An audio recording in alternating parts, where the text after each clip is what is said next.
Who's next? I've probably seen that clip probably 4 or 5 times in the last couple weeks, and I keep watching it. It's good. And one of my favorite parts, one of my favorite lines in the video is whenever the coach is pounding the ground saying, "It's all heart from here." It's all heart. We started a sermon series last week. Ron started us off with spiritual gifts, and it spells SHAPE, to find out how God has shaped you to serve Him and to serve other people. And you'll certainly hear about that later on in the service as we talk about Mission OKC. Today, I get to talk about heart and having a heart for God and a heart for others, because we want people to discover and to use their spiritual gifts to the full extent of who they are. I don't know how many of you know the name Francis Chan. He's probably one of my favorite authors. Francis Chan has authored the book Crazy Love. Many of you probably heard of that book. One of his other books is one of my favorite books, Forgotten God, Reversing the Tragic Neglect of the Holy Spirit. And it's powerful. Well, he was a preacher of a megachurch in California and walked away from it. Walked away from the church. And just before the 4th of July, just a few short weeks ago, he said why. And here's what he said. Former pastor of Cornerstone Church in Simi Valley, California, Francis Chan, shared why he really left the megachurch. "I got frustrated at a point, biblically. According to the Bible, every single one of these people has a supernatural gift that's meant to be used for the body. And I'm like, 5,000 people show up every week to hear my gift, see my gift. And that's a lot of waste. Then I started thinking, how much does it cost to run this thing? Millions of dollars. I was like, God, you wanted a church that was known for their love. You wanted a group of people where everyone was expressing their gifts. We're a body. I'm one member. Maybe I'm the mouth, but if the mouth is the only thing that's working, I'm trying to drag the rest of the body along." Now Chan is doing something completely different from his former megachurch venture. It is called We Are Church. And it's a group of 30 unpaid pastors who are pastoring about 15 different house churches in the San Francisco area.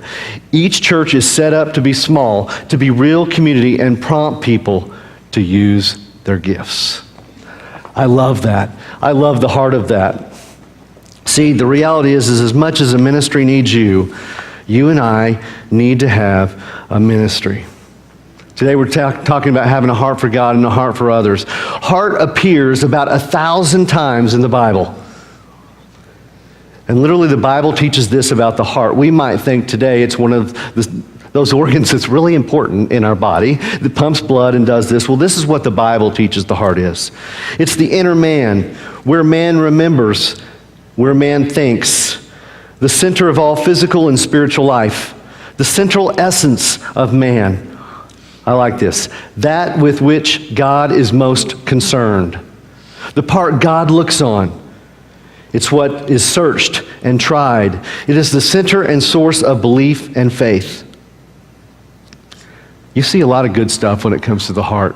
But whenever you look in the Bible, you also find some other words that describe the heart. Listen to some of these. Without. Callous. Unfeeling. Dull, proud, set to do evil, failing, rebellious, and one of my most unfavorite words, wicked.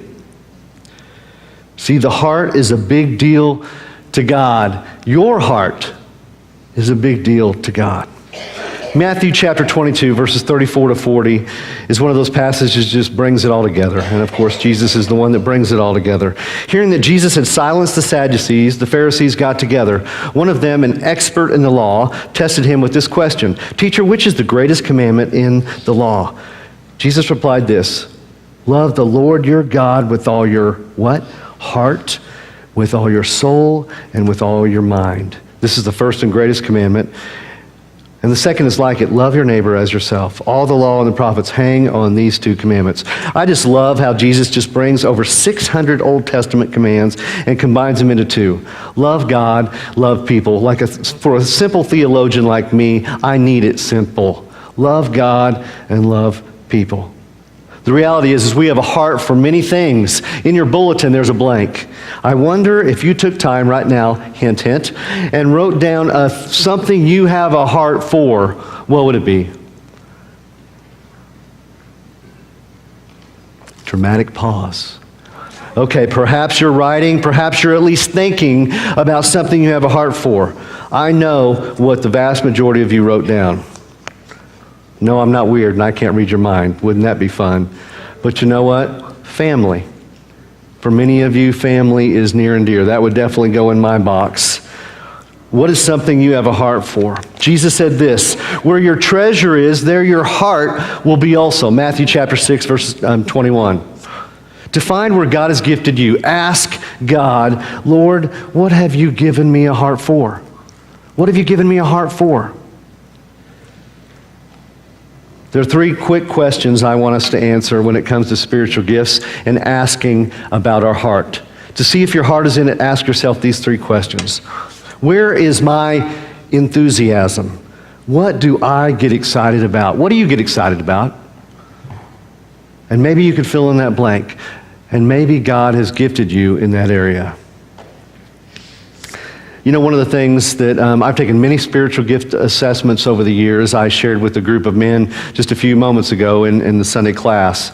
And there is a reoccurring theme of my top 4 gifts. As many gifts as I've taken since my 20s, and now I'm in my late 40s. And late 40s, thank you very much. But you know what? There's a similarity of those. And the 3rd and 4th, sometimes it goes back and forth, is teaching and administration. And it kind of bounces back and forth. And I have 2 higher gifts that continually occur on that. And I might tell you what they are, I might not. But administration, sometimes it wears me down. Sometimes it does. For example, let me tell you real quick about Guatemala. Ryan mentioned about going to Guatemala last year, and we took 30 people. It was a little overwhelming. One of the first things I did is I talked to Carol Coonsey, and I said, Carol, I will lose my mind if I have to take care of all this ministry stuff and track the money. And Carol graciously tracked the money, every bit of it, as we went along, because it took $1,200 per person to take people to Guatemala. And you know what? That's administration, and it was so great, and that's an area that she's gifted in. Tools. We shipped tools to Guatemala, which was not a simple undertaking at all. The first call I made was to Sam Minnick. And I said, Sam, would you take this on and see how do we do this legally, because that's important, and how else do we get all this down there and stuff? And he ran with it. Where is my enthusiasm? Ask yourself that. Where am I energized? What doesn't drain you? I so appreciate the honesty of somebody I asked not too long ago. She had helped in the children's ministry, and she came to this great revelation. And she told me, she said, Clay, I really don't like kids. And I said, well, you know what? You probably don't need to be serving in the children's ministry. And that is okay. That is okay. God has gifted you elsewhere. And you know what? Find where God has gifted you. Some people might say, you know what? Hey, go teach the junior high boys class. Oh boy, we'd have a long line, wouldn't we? Just to line up to teach. Probably, okay, I'm just saying in 25 years ministry experience, probably not. But you know what? I would be one of those crazy people that would probably line up and say, I ain't scared. I'll do it. They won't hurt me too much. But find what energizes you. See, when we are serving in our area of giftedness, we will get tired, but it will rarely, listen to this, it will rarely become burdensome. Burnout is rare. Listen to Colossians chapter 3, verse 23. Whatever you do, work at it with all your heart, as working for the Lord, not for human masters or men. Galatians chapter 6, verse 9. Let us not become weary in doing good, for at the proper time we will reap a harvest if we do not give up. Some translations literally translate become weary with losing heart. What energizes you? Maybe you should write that down or think about it. We want people to use their gifts. Ask this, what do I enjoy? You know what? As much as We've had some amazing missions trips over the course of the years and some amazing experiences. I have come to realize the administration can bog me down, but I love leading those groups.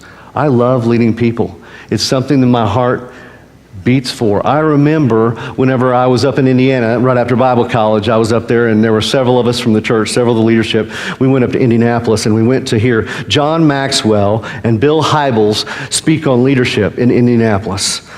And they asked some questions and they said, if your heart is beating for this, will you stand up? And it was about leadership. And I remember standing up. Now, I'm certainly not putting that gift on display any more than any other, but I'm telling you, that is something that I enjoy.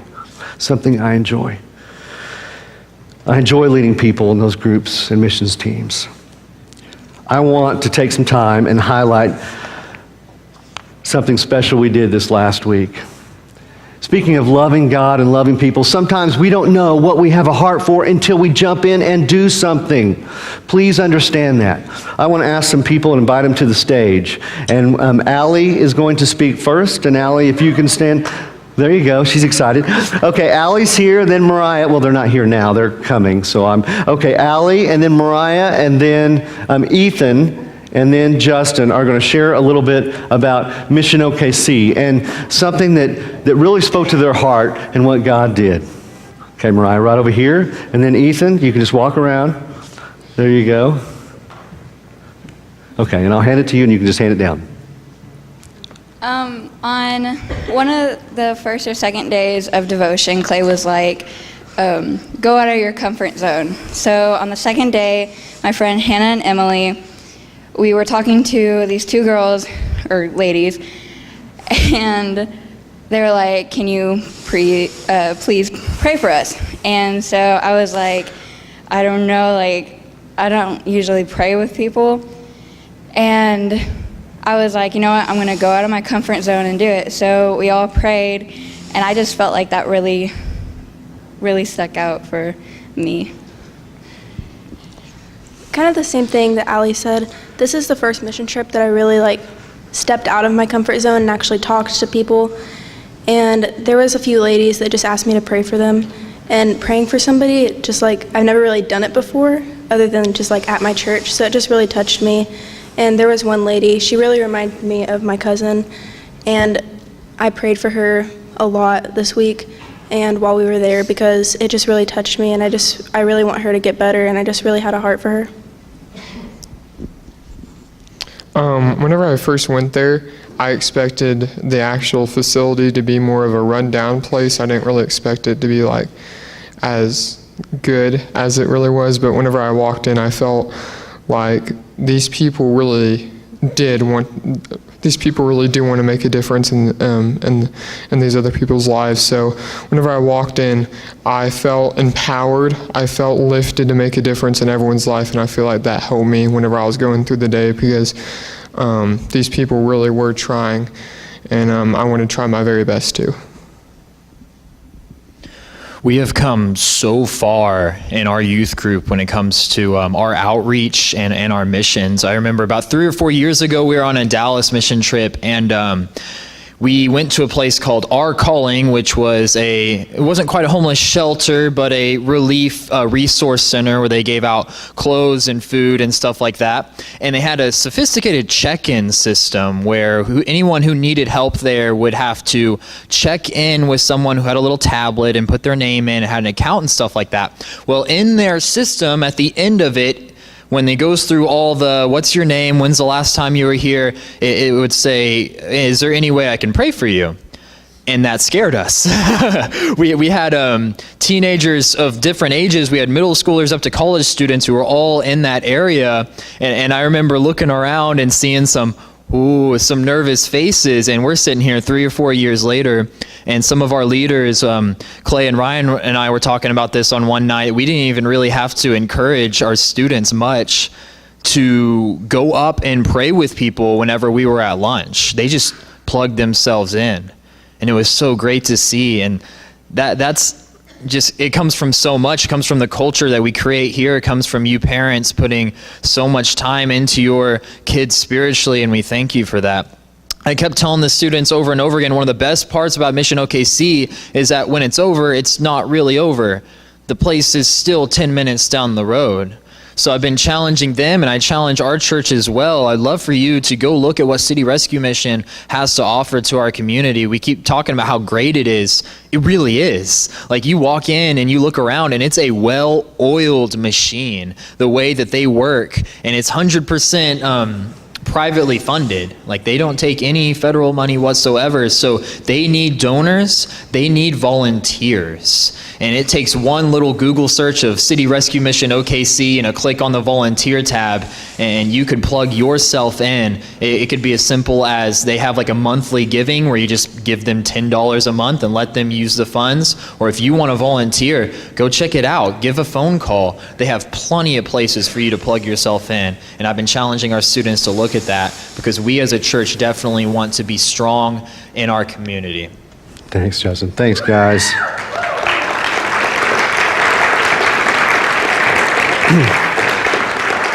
I want you to hear also from the words of one of our college-age young ladies, Alexis. Here's what she said. I've been on all the mission trips since I was in 6th grade, and that's included Guatemala last year, but this time it was different than all the other trips I've been on. I say this because I always knew all around the world, and even here in Oklahoma, there are people that need help getting jobs, their lives straight again, whatever it might be. But I don't think I fully realize that it's happening right here, 15 to 20 minutes away from where I live. I'm so glad that I was able to go on another missions trip with the church, and to have it be here where we live. We couldn't have done it without the church family helping us raise the money and your support. Great, great words. Ryan shared with you a lot of what we did, and I just want to wrap up just a couple more things before I share a story with you. After giving them $500, we still had left over. After all the supplies, after everything we did, because we stayed on site, we saved money, we still had $96 in the fund. So we'll be adding at least $4 to that and sending them another check. We want to have a heart for God and a heart for others. Yes, I'll clap. I'll help you out. Please understand this. Sometimes we need to jump in with both feet and do something, because you might not know what you have a heart for until you do something. As much as a ministry needs you, you need to have a ministry. Go ahead. Thanks, Carrie.